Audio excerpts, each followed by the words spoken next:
পার্বত্য চট্টগ্রাম নিয়ে এখনও কাটেনি উৎকণ্ঠা। এখন পর্যন্ত 4 জনের মৃত্যু এবং 80 জনের আহত হওয়ার খবর নিশ্চিত করা গেছে। পার্বত্য চট্টগ্রামের সৃষ্ট পরিস্থিতি নিয়ে অনেকেই আঙুল তুলছেন ভারতের দিকে। এরই মধ্যে পার্বত্য চট্টগ্রাম নিয়ে বাইরে থেকে ষড়যন্ত্র হচ্ছে বলে মন্তব্য করেছেন অন্তর্বর্তীকালীন সরকারের উপদেষ্টা হাসান আরিফ। 2 দিনের সংঘর্ষের পর এখনও উত্তপ্ত পার্বত্য চট্টগ্রামের 3টি জেলা। খাগড়াছড়ি, রাঙামাটি ও বান্দরবানে সম্প্রতি ঘটে যাওয়া সহিংসতার ঘটনায় সাধারণ মানুষ এবং রাজনৈতিক মহল গভীর উদ্বেগ প্রকাশ করেছেন। পরিস্থিতি নিয়ন্ত্রণে এলেও এখনও সেখানে উত্তেজনা বিরাজ করছে। এর মধ্যেই বিভিন্ন মহল থেকে ইঙ্গিত পাওয়া যাচ্ছে যে পার্বত্য চট্টগ্রামের সাম্প্রতিক সংঘর্ষে ভারতের হাত থাকতে পারে। এমনকি রাঙামাটিতে অনুষ্ঠিত উচ্চ পর্যায়ের বৈঠকেও বাইরের ষড়যন্ত্রের বিষয়টি উঠে এসেছে। 21 সেপ্টেম্বর পার্বত্য চট্টগ্রাম পরিদর্শনে যান অন্তর্বর্তীকালীন সরকারের 3 উপদেষ্টা। রাঙামাটিতে অনুষ্ঠিত বৈঠকে অন্তর্বর্তীকালীন সরকারের উপদেষ্টা এএফ হাসান আরিফ বলেন, বৈঠকে সবাই বলেছেন আমরা সম্প্রীতি চাই, কিন্তু জানি না কোথায় ছন্দপতন হচ্ছে। ছন্দপতনের বিষয়ে সবাই একটি বাক্য উচ্চারণ করেছে, সেটি হলো ষড়যন্ত্র। বাইরে থেকে একটি ষড়যন্ত্র হচ্ছে আমাদের এই সম্প্রীতি নষ্ট করার জন্য। এই মন্তব্যে নতুন করে সন্দেহের বীজ বপন হয়েছে।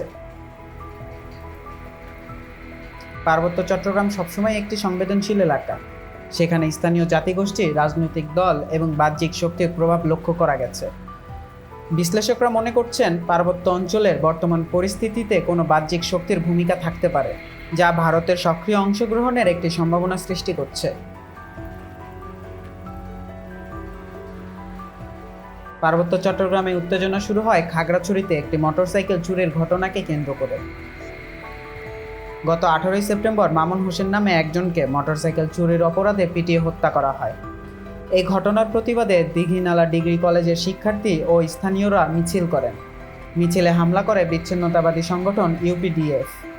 এছাড়া 19 তারিখে ইউপিডিএফের সশস্ত্র গোষ্ঠী সেনাবাহিনীর একটি টহল দলের ওপর গুলি চালায়। সেনাবাহিনী পাল্টা গুলি চালালে 3 জন নিহত হয়। একই সময় সামাজিক যোগাযোগ মাধ্যমে গুজব ছড়িয়ে সংঘর্ষ আরও ছড়িয়ে দেওয়া হয়। এই ধরনের সংঘর্ষ সাধারণত স্থানীয় ক্ষুদ্র জাতিগোষ্ঠীর মধ্যে সীমাবদ্ধ থাকলেও সাম্প্রতিক উত্তেজনায় বাইরে থেকে উস্কানি ও সহায়তার সন্দেহ বাড়ছে। বিশ্লেষকদের মতে ভারতের উত্তর পূর্বাঞ্চলীয় রাজ্যগুলোর সঙ্গে বাংলাদেশের পার্বত্য চট্টগ্রামের ভৌগোলিক নৈকট্য এবং সেখানে সক্রিয় বিচ্ছিন্নতাবাদী গোষ্ঠীর উপস্থিতি পরিস্থিতিকে বেশ জটিল করে তুলতে পারে। পার্বত্য চট্টগ্রামের বিদ্রোহী সংগঠনগুলোর মধ্যে অনেকেই ভারতের মিজোরামে আশ্রয় নিয়েছে বলে দাবি করা হয়। এর মধ্যে সশস্ত্র কুকি চীনের সদস্যরা একই গোত্রের হওয়ায় মিজোরামে বসবাসরত কুকিদের কাছ থেকেও সাহায্য পায় বলে বিভিন্ন গণমাধ্যমে উঠে এসেছে। ফলে এই অঞ্চলে সংঘর্ষের পেছনে ভারতের গোপন সমর্থনের ইঙ্গিত দিচ্ছেন অনেকেই।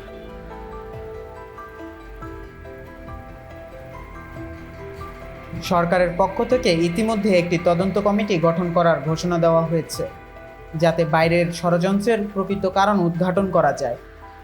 এছাড়া পাহাড়ে সম্প্রীতি বিনষ্ট করার ষড়যন্ত্র করলে তাদের কঠোর হস্তে দমন করা হবে বলে জানিয়েছেন স্বরাষ্ট্র উপদেষ্টা অবসরপ্রাপ্ত লেফটেন্যান্ট জেনারেল মোহাম্মদ জাহাঙ্গীর আলম চৌধুরী। ভারতের ভূমিকাকে আরও গভীরভাবে পর্যালোচনা করা প্রয়োজন বলে মনে করছেন বিশেষজ্ঞরা। ভারত বাংলাদেশ সম্পর্ক সবসময় কৌশলগত এবং অর্থনৈতিক সহযোগিতার মাধ্যমে এগিয়ে গেলেও পার্বত্য চট্টগ্রামে সংঘর্ষের পেছনে ভারতের কোনো অংশীদারিত্ব থাকলে তা 2 দেশের সম্পর্কে প্রভাব ফেলতে পারে। পরিস্থিতি নিয়ন্ত্রণে রাখতে স্থানীয় প্রশাসন ও নিরাপত্তা বাহিনী যৌথভাবে কাজ করছে।